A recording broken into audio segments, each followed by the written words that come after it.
வங்கதேசத்தில் ஏறக்குறைய அதுக்கும் இதுக்கும் உள்ள ஒற்றுமை என்னென்னா, வங்கதேசத்தில் 10 ஆண்டுகளாக ஒரு ஆட்சி நடந்தது. அந்த அம்மா ஹசீனா நடத்தினாங்க.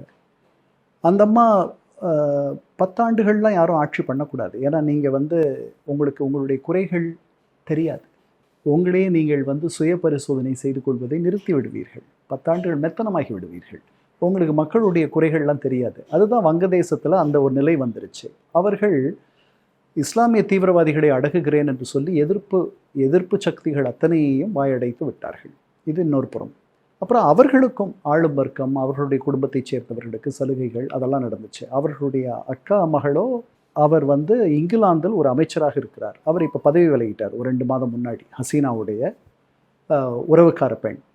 ஏன் பதவி விலகிட்டார்னா, அந்த அம்மாவுடைய ஆட்சியில் அவர் சில சலுகைகளை பெற்றார் என்பது குற்றச்சாட்டு.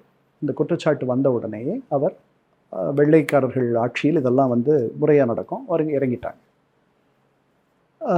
அப்படி இருக்கும் பொழுது உச்சநீதிமன்றத்திலிருந்து ஒரு தீர்ப்பு வந்துச்சு. அவர்களுடைய உச்சநீதிமன்றம் என்ன சொல்லுச்சுன்னா, 1971 விடுதலை போரில் பங்கெடுத்த குடும்பங்களைச் சேர்ந்தவர்களுக்கு, அவர்களுடைய வழித்தோன்றல்களுக்கு வேலை வாய்ப்பில், அரசு வேலை வாய்ப்பில் இடஒதுக்கீடுன்ட்டு உச்சநீதிமன்றம் ஒரு தீர்ப்பு சொல்லுச்சு.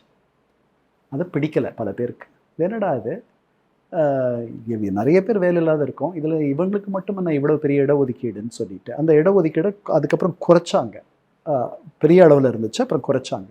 இதுக்கிடையில் இந்த இவ்வளவு நாள் 10 ஆண்டுகளாக பொங்கி வந்திருந்த எல்லா எதிர்ப்புணர்வும் ஒன்று சேர்ந்து அந்த அம்மாவுடைய ஆட்சியை கவிழ்த்துட்டாங்க. அந்த அம்மா உயிருக்கே ஆபத்து இருந்துச்சு. அவர்கள் இங்கே தஞ்சமடைந்திருக்கிறார்கள். இது வங்கதேசத்தில் சென்ற ஆண்டு நம்ம பார்த்தது.